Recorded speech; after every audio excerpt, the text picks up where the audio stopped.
questions out there and get the conversation going. Cool, cool, cool. Let's go. All right. Recording? Yeah, recording. Hey everyone, Anthony Fantano here, internet's busiest music nerd. Hope you're doing well. Today we have an awesome, amazing, fantastic, epic, exclusive interview with the one and the only rapper, singer, songwriter, viral sensation, Mr. Baby No Money. How you doing, man? What's going on? Pretty good, man. Not much. Just in LA trying to write an album, and it's nice and warm here, to be completely honest. I just left Vancouver and it was like 4 degrees, which is what's that in Fahrenheit? Do you know the conversion rate really well? I no, honestly I don't. Maybe 50 at best. Mm-hmm. So it's warm and I'm wearing a t-shirt and it's nice. So I'm doing good. How are you doing? I'm doing okay. I think as well as most people could during current circumstances and everything. Album you're working on, are you what is the progress on that? Are you close to done? Either way, is this a record that you're going to stash like until after COVID and everything? I know that talking about the new LP, you said that some of the joints on here are stuff that you've been sitting on for a while. Is this new record going to be something that you want people to hear ASAP? Is it sounding much different than what we know from you already? Or do you feel like this is refreshing and different enough that you can sit on it for a bit? Probably on the refreshing note, but I like typically kind of just drop music relatively fast, but some songs get like left behind, I guess that's just the process. And then sometimes I'm like, oh, let's revamp this song because, truthfully, it's a full song. Let's just rejuice it. And then it's juiced, and then I drop it. But I don't know. We haven't even Y2K and I haven't really got very far as the this album. We have maybe a song, maybe 2 done, and we try to typically go for 12 songs, and then if it's we cut 2 off, cut 3 off, and try to throw another one on there. But yeah, no progress on this one. But I just in the end of August, I just finished 25 more records. Just had to go. I just went home one weekend and just recorded nonstop for 4 days. With this new one that you did, you had Lentra on the production end of things, pretty much doing that. On the new stuff that you're doing, you're circling back around with Y2K? Yeah, so I typically just kind of juggle with Y2K and Lentra. It's Lentra is very percussive based, and I don't really know what kind of music we make. It's percussive, and I like Missy Elliott's music and Timbaland's production. Yeah, and that's the best way I could describe it. And then Y2K and I, we kind of make poppier records, just purely La La La, for instance. Yeah, which truthfully we didn't expect to get that big. I don't think anyone could have, but I mean, it's way more poppy than some of the other exclusively just rap stuff that I drop. But yeah, I mean, those are pretty much the main producers. I started working with this guy called Diamond Pistols, also in LA. Really good, talented producer. And then this other guy called Dwilly. He's super talented too. Honestly, there's so many more talented producers nowadays. It's yeah, I've caught his production before. Yeah, they're all good. Another sort of comparison or sort of similarity that comes up in my head with the Lentra stuff is it's so groovy, low key, and smooth, but also some of the timbres and bits of percussion he grabs are eclectic. Like I'm listening to a Pharrell track or a Neptune's track or something like that. I think there's kind of a similar vibe there too. But I hear the Timbaland comparison as well. Yeah, no, I feel like when Lentra first started sending me beats, I was like, dude, this sounds similar to what you would hear on a random SoundCloud, where it was they were kind of trying to be a little bit inspired by Carmack, and then the Neptunes vibe, and then I just I don't know, I just really like having a lot of space on my on the beats, and Lentra just does it the best. And sometimes he sends me tracks and it's 4 tracks and it's bloop bloop bloop bloop, and I'm like, dude, this is it. This is so good. This is so good. Whether or not the whole world really enjoys it, clearly it's working enough, and I love the wonky stuff. It's just it's so fun and charismatic in a sense, where it's I can, if I shoot a music video, I can just be goofy because it just sounds childish, and it's really nice. And I don't know. Yeah, his beats being as spacious as they are, I think compliment you quite a bit, because your delivery is usually pretty understated. I mean, is that something that you feel like comes pretty natural to you? Is that a mindset that you feel like you have to get in to sort of almost like, not jump out at the listener, but pull them in instead? I mean, maybe. I don't know. I kind of like when I first started making music, I would use a higher register in my voice, and I was like, this just doesn't sound good. And then I was like heavily inspired by Savage Mode One when I dropped my voice, and I was like, 21 Savage is crazy rapper, and it's like it's very hard and very like kind of melodic in the same time, like he's like sing rapping. And I don't know, I was just like, why don't I just not open my mouth and when I record, and it just sounds so good. Not open it at all, or just open it less? No, like I literally just like I just go like this. I'm like, and like it works. I mean, but when you're recording, is facially that what you're doing? You're just trying to move your lips as little as possible? yeah. Or I go like this because I get like, I gotta bite the mic. But yeah, that's kind of like my creative process pretty much. And then I just try to make something sound good. I've really been paying more attention to be tonally correct on the beat. I feel like a lot of times there's like rappers that like sound like they shouldn't be on that beat. And I feel like if I hit a beat, I sound like I fit into the song. And like, that's kind of always like, I've always had a lot of attenuation. So when I like go and mix songs or re-record songs, like I really paid a lot of attention to how I sound and how my voice is like sitting in the song. I usually don't like mix it too loud either. I know a lot of other people mix their vocals way louder. I kind of just like prefer them hidden. Maybe it's just an insecurity thing. I don't know. But I kind of just like the beat to do its thing. And if people like my music, people like my music, and they get down with my weird, witty puns that sometimes literally, truthfully make no sense at all, but sound good. I mean, I don't know. Now that you're at a point where I guess you're at a certain point of popularity or visibility, and you've progressed from pretty independent and organic beginnings in terms of just like recording your music, getting it together on your own terms, uploading it sort of as you please onto the internet. At least in regards to this new project with Y2K and going forward, do you feel like you're putting more thought into the way you roll out your music as opposed to just like putting it out there onto the internet and just kind of throwing it out as soon as it's ready and just like ASAP, whatever? Is that sort of a mode that you're having to put yourself in now that feels maybe different, or, having to conceive of like a release process? I mean, I try to, if I really, really believe in a record, like I'll push it as much as I can. I'll think about like, creative strategies on like how to keep gassing it as for however long it should be. But I mean, I also still believe that randomly dropping records does the most. Like if you hype a record up and it doesn't do anything, then like people kind of like, look past it. But I've had records where didn't even like tell anybody about it, just randomly dropped it. It's one of my bigger records. And it's like, it's weird how that works in a sense, because it's like you wouldn't expect that to be the case, but it is. But I mean, like, now, like you're saying, like I have a lot more popularity in a sense that I have to like, calculate my steps in a sense. But I don't know, I'm independent, so it doesn't really matter at all. And like, I feel like Spotify gets like, what is it, 40,000 songs every week or something that are released. And it's like,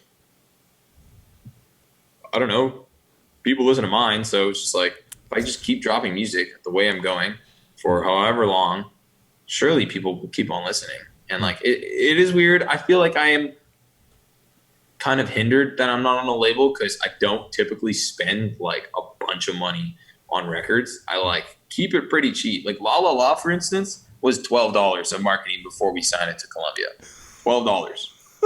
So I don't know what to tell you. I mean, like my return rate is pretty decent. I've definitely been investing a little bit more money because it's like, why not give it a shot? And I need business expenses in a sense, but it's like, yeah, usually it just kind of works. Like Gravy and I, we have really, really like diehard fan bases that kind of just stream us, and it's sick, and they come to our shows and it's sick. I don't know. You know, sort of talking about the effect of dropping these tracks without, you know, conceiving too much of a rollout. I mean, your career up until this point has been kind of defined by these almost unpredictable viral moments, whether that be blowing up in China off of a track, kind of, you know, getting popular the way that it did over there through, I believe, sort of like somebody who's a member of a dance crew, sort of dancing or performing to the track, and then going on from there to La La La. And you know, lots of artists have viral moments and they come and go, but you know, seemingly for you up until this point, it seems like you've been able to take that and sort of extend it out into an actual career and get people interested in your work just beyond these single songs. Like how do you feel like you're kind of balancing that so far? Because you know, I know that a lot of musicians out there and artists of many stripes, like they pray and they hope for that viral hit, but then once they get it, they don't know what to do. But it sort of seems like you're sailing pretty steady waters off of that wave so far. I mean, you know, I think I could be doing more or it could be doing less. I have no idea. I don't think there's a right or wrong. It's kind of like writing like or being in like a creative writing class. But truthfully, what I like doing is just making good, entertaining music videos with my videographer and where I come from, Vancouver, Victoria.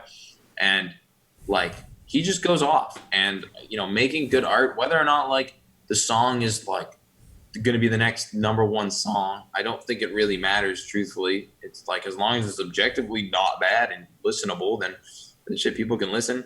But I don't know. I feel like I'm doing a decent job. I don't know. I have no idea. I think the thing is like La La La happened 2 years after I was like being streamed, and I had, you know, decently sized records, and you know, it happened in a very, very ideal time because, you know, I put out all three records prior to La La La, and then also my album like really, really did well, and then piggybacking onto straight into like a massive, ginormous record, it kind of gave me the ability to like stand on my 2 feet as an artist and just like put out songs and keep things going. Whether or not I'm doing like, you know, numbers that like a very, very popular artist, like, I don't know, like TJ would be doing, or you know, Lil Tecca, for instance. But I'm independently, I think I'm doing fine. I just like, it's weird because I don't really have very many comparisons because there's not that many like popular artists that are independent in my lane. So I can't really tell if I'm doing well, or I can't really tell if I'm doing bad. So it's like, I don't know. Yeah, I mean, do you feel like personally you're missing anything right now, keeping things independent? I mean, I know there are a lot of artists out there who, once they kind of, you know, get at or close to your level of kind of popularity or visibility, they're struggling to maintain business connections and, you know, keep promises and also keep the output out and everything, and also promote their stuff and disseminate it effectively, like once it's out there. But, you know, I think I was just talking to you the other day, like during our pre-interview, and you said that you even had a manager that you're not even working with anymore, like somebody, you know, sort of like I don't know, like dealing with, or kind of like, you know, working on your day to day or what you have coming up. I mean, are you just like completely just a lone wolf right now? Well, no, I just started working with this guy named Conrad. Great Okay. guy. I'm actually at his partner's place right now. Okay. But yeah, I was working with this guy named Antonio Pryor, and one of my better friends, and we blew up La La La together. It was well, I mean, I can't really gauge what would blow up on TikTok, truthfully, but like, it just went so viral. But we planned it. We gave it a real shot. We gave it like the most I've ever tried to promote a song. But, you know, don't think when I think I had like 100,000 followers, and I don't think, truthfully, like 100,000 followers can make a song go that off. So I think it was the song and then TikTok. But I mean, like, I've been pretty much like, I like really understand the business. I get the admin side. I get the publishing side. I actually kind of get off to it. It's sick. Like, I don't know whether or not it might be my father's trait where he's an accountant and like really likes business. But I like the boring stuff too. And it kind of inspires me because it's like, this is my business. This is like what I've created. And, you know, I don't even know. Like, I don't think I'm missing anything. I like, I think I wake up every morning and I'm like, what am I missing? But like, I don't know if I can be doing anything more. Like, obviously, I could release la la la after la la la and have that happen, but I don't think that happens for anybody. Well, yeah, I mean, I guess you obviously seem like a numbers guy. A lot of people who, find themselves in the art field aren't necessarily numbers people or business people at the same time. And it is what it is. I mean, it's sort of a strength that not everybody has. As far as your background, I mean, it seems like you have other interests in your past too. From what I understand, you used to sort of like swim, competitively, as well. So, I mean, you have father accountant, numbers head. You used to swim competitively, like, and you were also studying human body. I mean, that's like a kinesiology. I don't even know what I'm talking about. But yeah, so I like broke my back in grade 12. Used to be a competitive swimmer. Pretty much was going to swim for Canada. That was like kind of the ideal goal here. Let's see if I can turn a light. Give me a second. Get a light on, bro. Get a light on. Let's and it's lit. As much as the moonlight compliments you, get a light on. Should I get fully lit or what? Get it fully lit. Get fully lit. Okay. There you go. There you go. Yeah, so I like broke my back and like kind of had to throw out the whole competitive swimmer vibe, which was, unfortunate. Then I was like, I went through a couple years of being in chronic pain. I'm still like pretty much in chronic pain 24/7, but I just like figured out how to deal with it. And then I was like, well, why not give back to people that don't understand how to deal with their pain? I have knowledge of it. So it's like nonsensical. It wasn't the biggest academic. Still, truthfully, I'm not. Can't write a paper to save my ass. But went through university, got my degree, and I'm glad I'm not really using it because at the end of it, I was like, damn, I'm not going to get a job that's going to make me happy at all. But I feel like school in itself, though, is really good if you don't know what to do because you can meet other people and then like your network like increases and like your social ability is like pretty much what you get from university, in my opinion. And maybe a way to not get caught for cheating. That's probably like plagiarism is literally like papers are literally explicitly made for you to figure out how to copy someone and not get like caught for it. It's like, that's what I realized university pretty much is. I wish I had unlocked that truth when I was in college. I was busting my ass writing things from scratch. That made me. I'm still doing that now when I'm doing a review. What should I say? I just need to do that. I just need to copy things. Yeah, I felt like, I mean, because I was writing scientific research papers, like a little bit more cookie cutter and like straight, like almost recipe based. So like that's why like that's how you got to finesse it. But I feel like creative writing is completely different. Like you can't bullshit that. I mean, I guess you can, but you can't really. But yeah, science is like baking pretty much. Got it. So when exactly did you make this kind of full or even partial transition over into music while you were still in Canada? Like when did you this interest for you even begin with like rapping and recording tracks? So about like, I would say about a year into making music, I started making music with my friends out of Vancouver, and we started this group called Broke Boy Gang. Yeah, and that was like primarily just SoundCloud uploads and stuff like that. Yeah, just like terrible music. I'm getting like a vibe for like kind of the time period that you're talking about, because it's like I think during that same time period I was like getting like multiple emails every week where it was like, hey, me and my friends are hugely inspired by X, Y, and Z. Check out our SoundCloud. Come on, man, just check it out. So I kind of get that vibe. I get that wave. Yeah, I mean, I remember specifically like getting a link of the song and then everyone going on their Facebook and just spamming every single person on their friends group. I mean, it got us to the point. We did a show in Vancouver and we sold it out, and it was so epic. Like like probably the dopest, one of the dopest days of our lives for sure. We went like to this like houseboat afterwards and we popped bottles and we were like, dude, we're famous. This is sick, dude. Like we made it. We literally made like lost like $300 that night.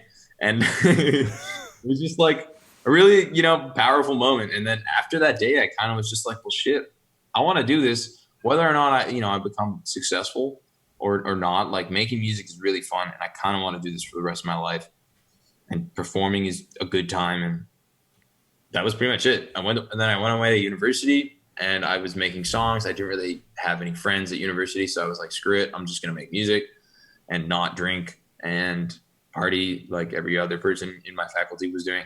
And I made music and it worked. That's pretty much it. Mm-hmm. And so prior to the interview, I wanted to get to this before we get into some fan questions and everything. You were telling me that you are not just working on a new project with YUK, but you sort of have like a sequel with him on the way as well that you're working on, because apparently like La La La wasn't enough. Yeah. Yeah. So we're releasing this song called Wawa pretty soon here. We have to shoot the music video. But it's, in my opinion, probably a better song. There's more rapping in this record than there is singing. Actually, it's probably not as catchy. In all honesty, I haven't listened to La La in a very long time. Don't downplay it yet. Don't downplay it too much. It is a really, really good record. It is really, really. I'm sold on it. Like it makes my mood like, one of those emojis where it's like straight line face to like happy face. Like it makes you feel happy. But yeah, like I think it'll probably come out in early November or maybe really late October. No idea, to be honest. Okay. We have the video first, so. But yeah, it's a good one. I can send it to you afterwards if you want to listen to it. Oh, okay. All right. I'm down for that. In regards to the humor you put into your music and sort of the absurd puns and lines that you'll drop and the music videos that you do too, you seem like somebody who is unafraid to kind of incorporate humor into what they do. And it almost seems like in hip hop sometimes that can be a no-no, because it seems like artists, it's very important that everyone's taken as seriously as possible. Sometimes if artists do get humor, it has to be humorous, like in a certain kind of way. But it's you seem totally unafraid to kind of breach that gap and almost even kind of like flirt with meme culture in a way as well. Are you afraid or even sort of like conscious or worried about the idea of being relegated as like a meme rapper or a joke rapper? For you, at the end of the day, is it just like entertaining is entertaining? I mean, yeah, entertaining is if it's I've always been like hovering around the jokes and the memes. It's because like one, I just get internet culture. I'm a gamer. I like grew up playing World of Warcraft like 12 hours a day, like mom turning off the internet type shit. So I like really understand. Poor mom. Yeah, my mom was cheesed. She would get so mad at me all the time, but it is what it is. So like I get meme culture, and it's like why the thing is like why wouldn't you just use that way to promote music when other people just don't? It's just a whole nother avenue, and it's just like nonsensical not to use it. My music is funny primarily because like I don't really take myself too seriously, because it's like, I'm just a normal ass dude from Vancouver that ended up making music, and now people like my music. So it's like, why not just have fun? Like I work with my videographer, and like, I swear I go to Victoria, I work with my videographer, and it is like a psychological camp where I go there and I just de-stress and just get really stupid and goofy in front of a camera and like we have so much fun. And it's like, why wouldn't you just want to have fun? And that's why I kind of named the album Good Luck Have Fun. But like, I've made serious music. I've made a lot of serious music. Like there's a record on the new song called Man in the Mirror, and there's a record on there's a bunch of records on the Y2K tape, one called Gone and one called Bad Thoughts, which I thought Gone was, it probably is my best song I've ever written, but it's just serious and it's about like a girl, and it's like, like I like listening to it, but it's sad, and I feel like there's enough negatives in the world, especially right now, that like, and it's like it's tough being inside. Like I just want to be happy, I and I'm sure if I'm happy, my persona like can resonate with other people and make them happy, then I'm doing a service to the world. Speaking of which, has the pandemic impacted your kind of creative process in an overt way or anything like that? I mean, I don't think it's made me like stress, as far as like what's going to happen. I would rather the world get back to the whole, situation of being a-okay. But I don't know. It's kind of weird because there was a while where I was like really like the creative juices were going, but then I don't know. I've kind of been on a roadblock for a bit, which is very rare for me. It could just be not. Oh, that is a phone. Hold on. Let me pick that up and call that off. Sorry, dude. Sorry, Lancaster. Um, but yeah, I don't know. Like, I think it's obviously a little bit more difficult than it would have been no COVID, but creatively, I can't really tell because I go like creative juices come in flows, like I'm sure you know, and it's like sometimes I'm making 4 hits a week or make one poo poo song a week.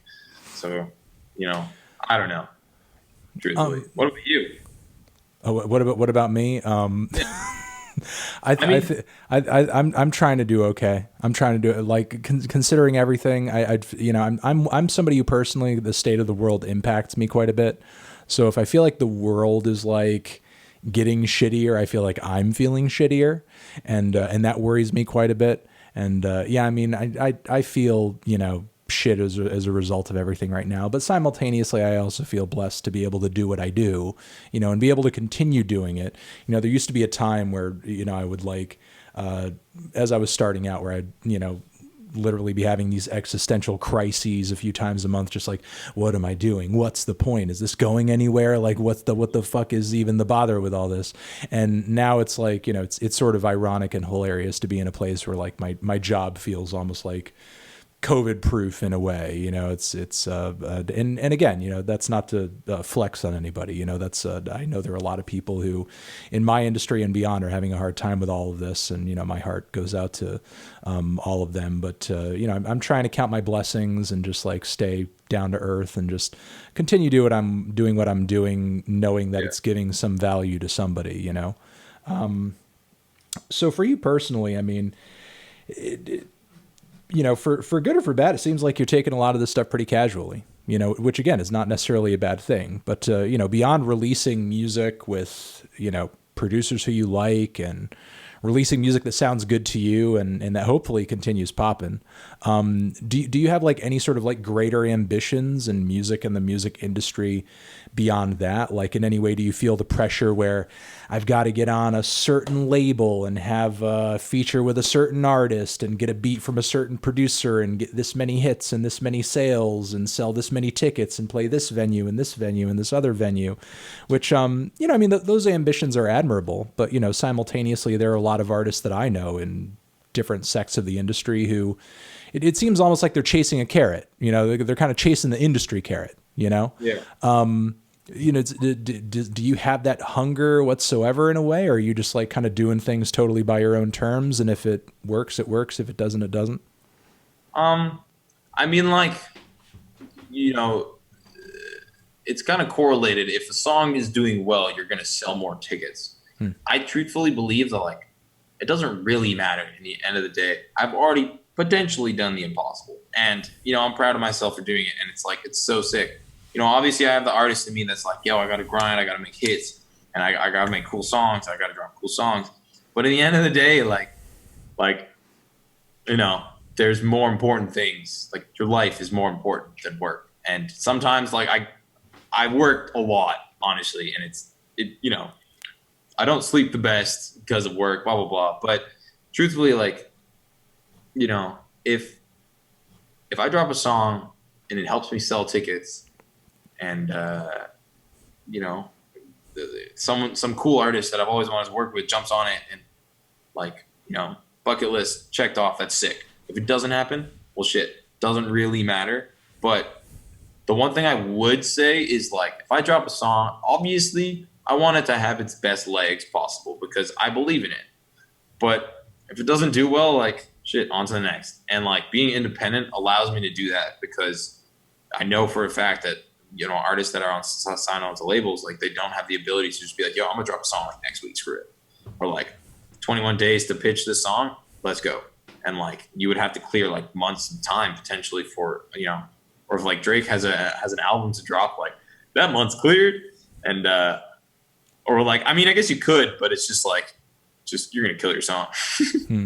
But yeah, I mean I just want to make music. That's like when I went to go talk to all the labels, they were like, "What do you want? Do you want to be famous? Do you want to pop?" And I was like, "Nah, I don't really care. I kind of want to just make music." The selling tickets perspective, I don't really like doing shows that are like empty, to be honest. I've done a lot of them. That does suck. I've done a lot of them, but like, I don't know. People are always like, don't worry about it. It's the same thing. Same thing. It's not the same thing.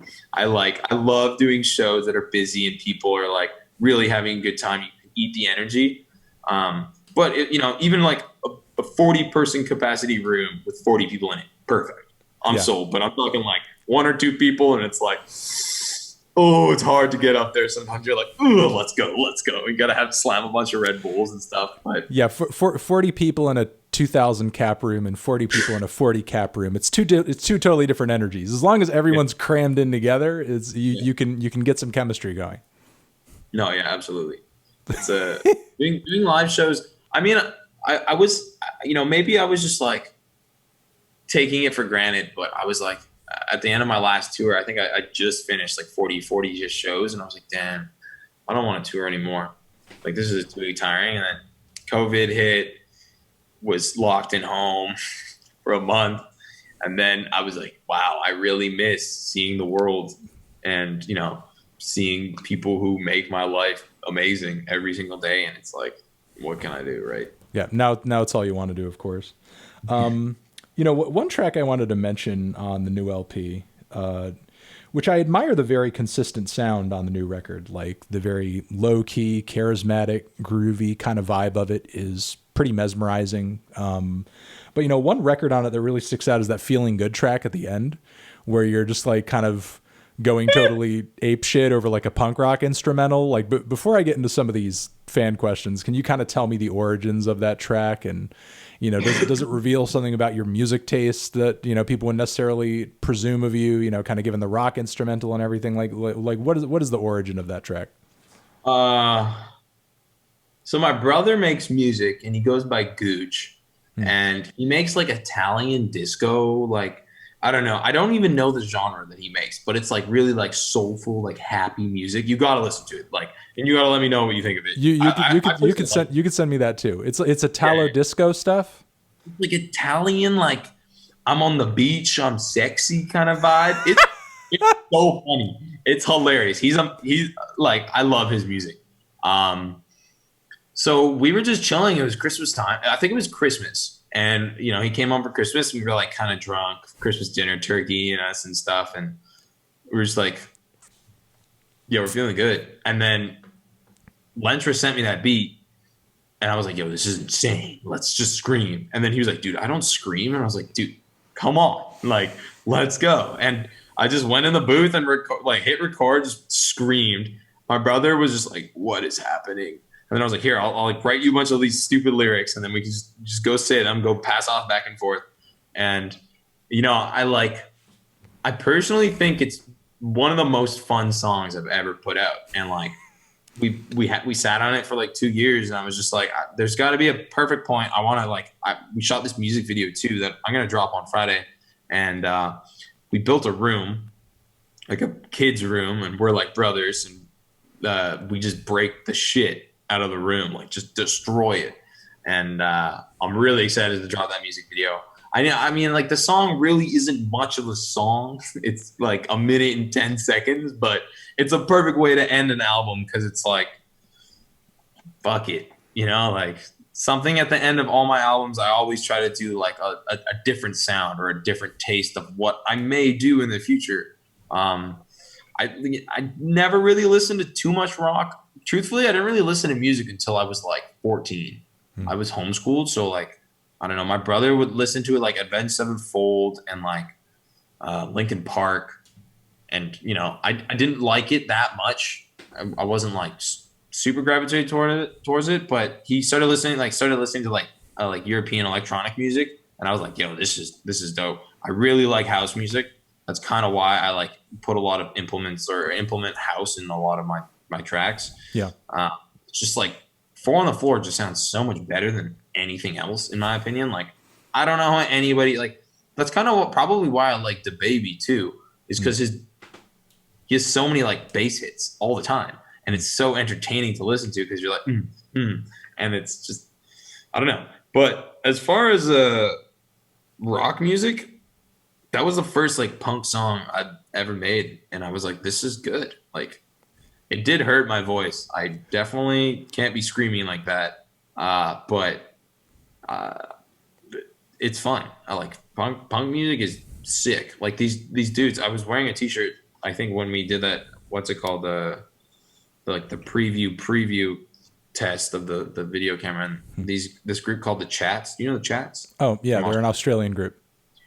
They are so sick. I met them all. I did a tour in Australia, and they were on like the tour I was on too. And they're all such dope dudes. Like Yeah, they're pretty funny.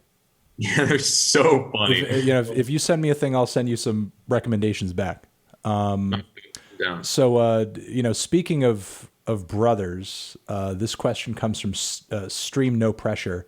How did you and Young Gravy end up linking? Because to me, you guys look like stepbrothers. To me, like when I see you guys together, you look like some mean old stepbrothers. Yeah, like it's weird because I've been in the music industry for quite some time, and I've noticed that like it's really hard to actually get relatively close to a lot of people, and I feel like truthfully, like Gravy and I are like good friends. Like set aside music, like we get along, and that's kind of all that matters in the end of the day. And story is all right, folks. This is the story. Children, get along. No. I sent him a message. I was like, dude, your music's dumb. Like, this is sick. Like, hit me back. I was in like astrophysics class, just taking some stupid elective, and that I almost failed. And I sent him a message. I was like, dude, your music's dumb. Like, this is hilarious. We should work. I like it. Priorities, messaging Young Gravy instead of paying attention in class. Yeah, priorities always set straight. Yeah. And then it was pretty much just like, yeah, he was the first dude who ever replied. He's like, is your name Baby No Money? Because not many people like, I don't know why people still call me Bobanos or Babinos. It's like, Bobanos? It's like, I say Baby No Money in almost every song. Like, I have a tag that goes like, oh, Baby No Money in like almost every song. So it's like, assuming so, you would probably know what my name is. But he got it first day, and I was like, we're going to be best friends. FaceTimed him. We made a song. And that was pretty much it. And it's just like, yeah, we're just good friends, and I'm glad we're both like still doing well, and it's dope that like both our fan bases are just ride or dies, and it's sick. Like I don't know, good for Gravy, good for Matt. Lil Joni Boy wants to know, when you became famous in China, did you feel like you had to learn Chinese to connect, to the audience there, or sort of like adapt to the culture in any way to kind of get your music sort of like continuing to percolate over there? No, not really, because they're, when you go out there, like they're really fascinated with like Americanized culture. I don't know why. Like I personally think, Chinese culture and tradition is just far more interesting than, Canadian or American culture, truthfully. I mean, I know pop culture in America kind of just like takes the whole world by storm, but like, I feel like a lot of the people when I would do meet and greets would know a decent amount of English. Maybe it's because I'm rapping in English, like I don't have to connect as much. But I mean, I actually did learn Mandarin for like 5 or 6 years when I was homeschooled. Don't remember anything. Don't get me wrong. It's not like I know any of it, but like I have decent pronunciation, and like I knew a few words like on stage. If I say like Wa'ani, and it's like that means like I love you all, and they just go crazy. And just like small things. I actually originally wanted to live out there when I first like gained a lot of traction because I was like, well, fuck school. I'm gonna just live in China and do my rapper shit exclusively in China. But then I was like starting to gain traction and Gravy started to blow up and I was like, okay, maybe I'll stay in Canada and just work on music. And yeah, China's sick. I'm actually working with this artist called Wawa in China, and she's like, I don't really know how to describe it, but she was on like this thing called Rapid China, and she like placed. And 2 or 3 years ago, she was like the hottest Chinese rapper, and making a record with her, she like reached out, and I was like, dude, that's sick. Like she does like arena level stuff. It's nuts. My Chinese market is so crazy because no one really gets it. Except for me, I kind of like understand. Like I signed an exclusive agreement to like a distribution company out there, and they like juiced my album so hard. They got me like 45 number one straight playlists when it dropped. Like, don't know if it's really doing anything, but yeah, it's sick. I don't know. I love China. Now, when that's happening over there, is that occurring through streaming platforms that are native to that country? And do you see a kickback from that, or is that coming through Spotify, or how exactly do you work with the people who you have on the ground over there? Essentially, obviously distribution company, they work with other artists too, but are they doing anything specifically with your stuff, or do you strategize with them at all? Or are you just like kind of throwing it to them and they just kind of work this magic? I think they're kind of just working the magic because so NetEase, which is not Tencent, so it's like NetEase and Tencent are pretty much like the two big platforms out there, which is like Spotify, Apple Music, and they don't have the ability without using a VPN to listen to any music on Spotify or Apple Music. So because everything's banned, right? Like Instagram's banned, and also from what I understand, sometimes the government isn't super well. Sometimes the government can be hostile toward hip hop culture kind of going super mainstream over there sometimes too. So I'll talk about that too. There's this guy named Guy, and he was like the first rapper on Rapid China that was like hard, like legitimately hard, like guns and gang violence, and like had tattoos. And like soon as rap started becoming like the most popular thing in China because of this TV show, like he got kicked off. He like couldn't have his tattoos out, and like all his like fame was stripped because he's like legitimately a hard rapper. So like even like for instance like the Higher Brothers, I was talking to this dude named Luce who owns like a promotion company out there. He was like, yeah, like now Higher Brothers don't really rap about like sex, drugs, or alcohol because they can't. And it's like that's like even man, it's crazy too because when you get a visa, you need to send them all your lyrics of the songs you're performing. And if they're too vulgar, they like won't give you the visa. It's insane. Like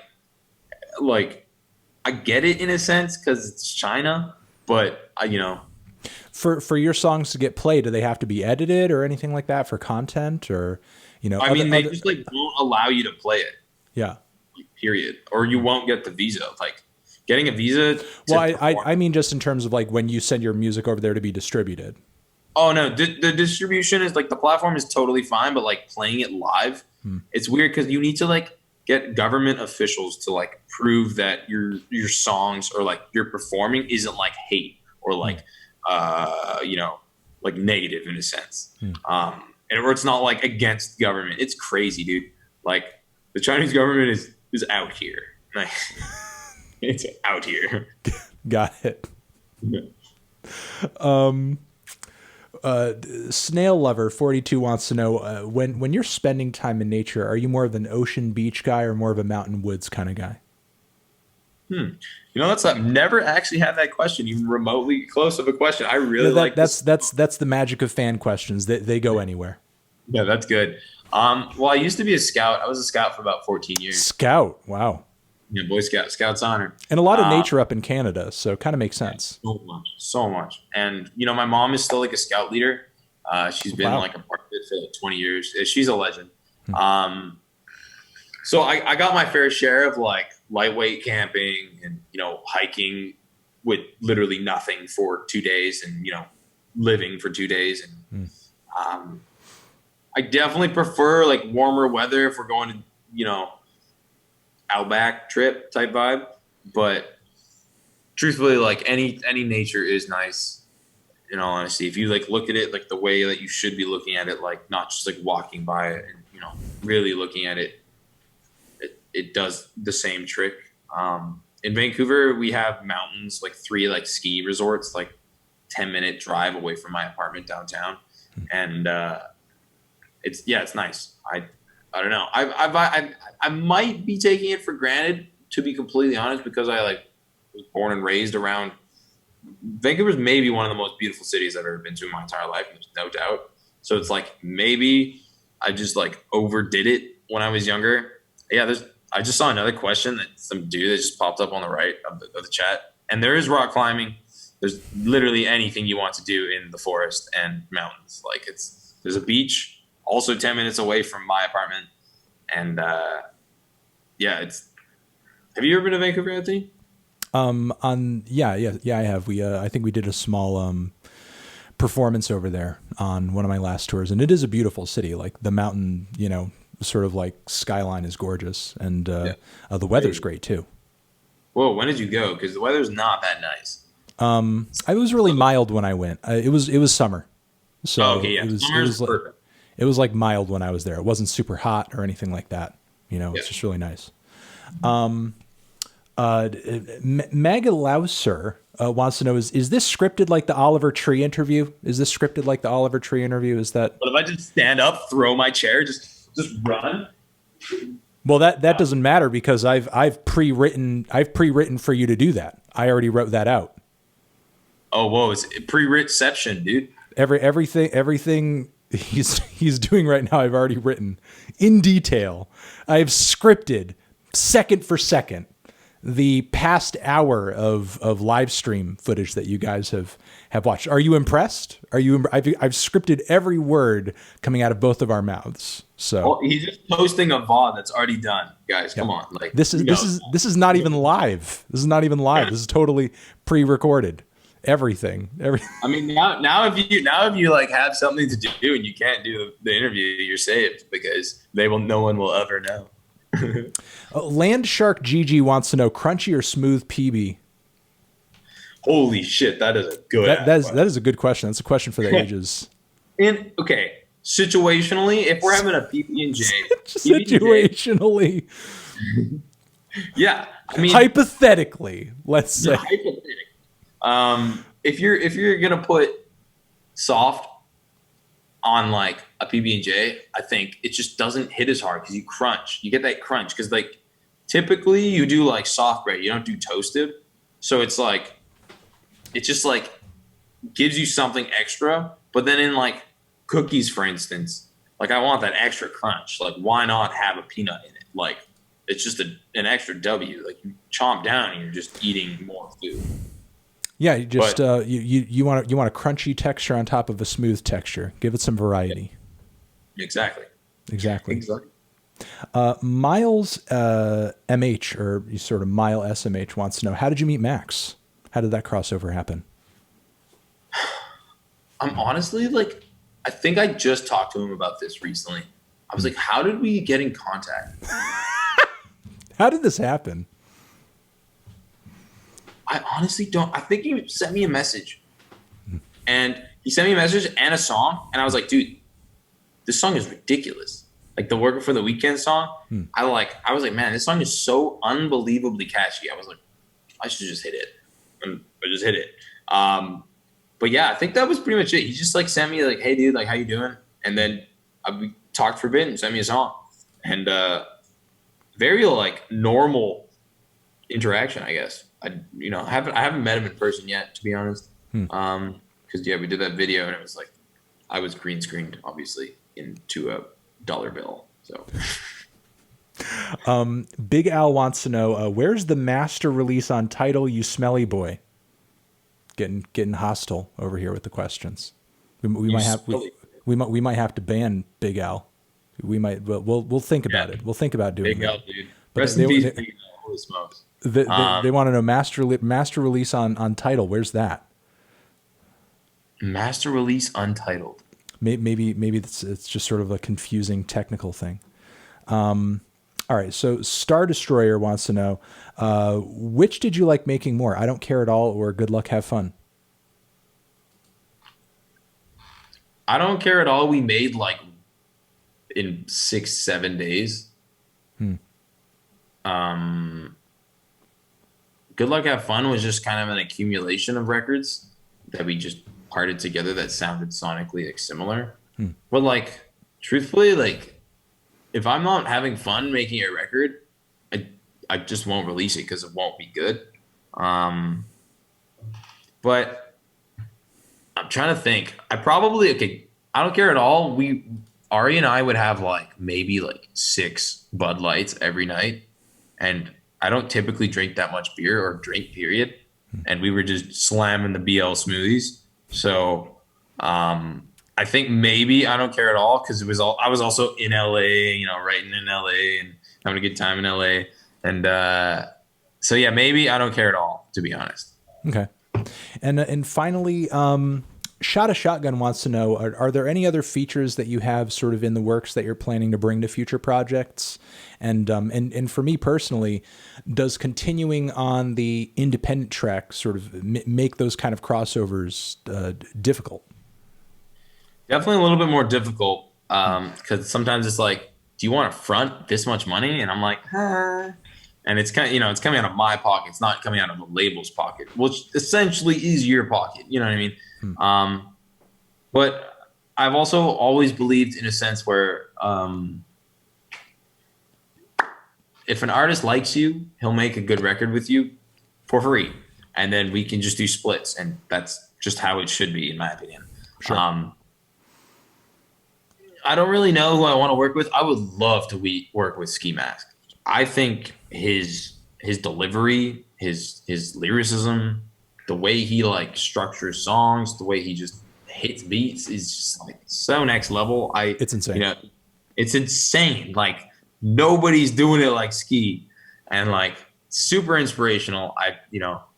I think honestly, some of my beats would be really good with Ski. I remember Lentra, I was like, dude, we got to get a pack out to Ski. Like, go get a pack. And I put one of my songs in the bottom of the pack. Don't know if you ever heard it, but it was kind of a little finesse we tried.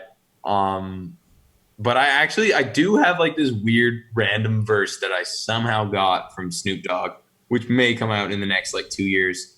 I don't know. That's the thing about Snoop. Like he seems to be him or somebody he's working with. They just keep their ear to the ground, and he works with like everybody. Like Snoop just sort of seems to be willing to mingle with like just about anything. And I mean the massive amount of features that he's accumulated over the years sort of just goes to show. Mm-hmm. But other than that, I don't really have. I do want to work with Flo Milli. I definitely like Flo Milli. Yeah, I mean, are there is there sort of like a club of like artists who, almost have like TikTok cred, and it's sort of it kind of makes sense, you know what I mean? It's like I feel like artists that kind of like get that credibility or sort of like have that viral kind of sensation in that same way. Like there should be a club, there should be a something. There's gonna be a Discord where we're like, yo, open. It's like open verses. You send the open verse, and people are like, yo, fastest jump on it wins. like honestly, there needs to be a Discord with 5, 6, 7, 8 of you, and just like start a TikTok based Odd Future, and then honestly, just come out with like one Odd Future type posse record after another, and just light the internet on fire. That's honestly what I think. I think makes sense. I was actually starting to do I did the TMG podcast, Tiny Meat Gang, like Cody Ko and Noel, and we talked about starting because I watched some NSYNC videos, and I was like, dude, NSYNC is sick. Like NSYNC snapped back in the dopest music videos. Like, bro, to be honest, not to stop you, but like to be honest, you look like you could have been in NSYNC. Like you could have been because. Like those glasses, the facial hair, the hair, you could have been the sensitive guy. It's like each guy is like a different guy, but you could have been the sensitive, the guy with the hair, and you could have had the hair swoop and everything. Like you would have been perfect in NSYNC. Yes, exactly. Nice. But yeah, I was like, yo, we should just start a boy band. Yeah. Like no one's doing a full ass boy band. Like, and then we call it for profit. Literally, don't write a single bit of it. Not even like any creative, nothing. Call it for profit. Come into the studio, sheet of paper. Here's the top line. Sing it. Make zingers and just overdo it like choreographed dances and stuff. It would be so funny. It'd be so funny. I think the world needs that. Truthfully, I agree. I make next project idea. We conceived it here. So when you guys see it happen, we talked about it here first publicly. yeah. So, so the word's already out, spoiled entirely. But now we know now we know to look for it. Well, Alex, you've been a great guest. Open book, wonderful conversationalist, funny, kind, friendly, willing to breach any topic, insightful, personal, and friendly to the audience too. I believe you're our first guest who was actively reading the chat as we were interviewing. So, I mean, I do some Twitch streaming myself, so I do know all my friends are like religious Twitch watchers, and they're like, dude, if you don't read the chat, like you're just gonna lose people. Everybody wants to talk to you. I'm like, all right, dude, I got it. It's true to an extent. It's true to an extent. I'm going to do a Q&A after this where I'm going to do nothing but read the chat. But it's true. You do need to interact with the chat. It's true. It's true. And it does make your job like easier too, because it's like you're talking to people. Yeah, it's true.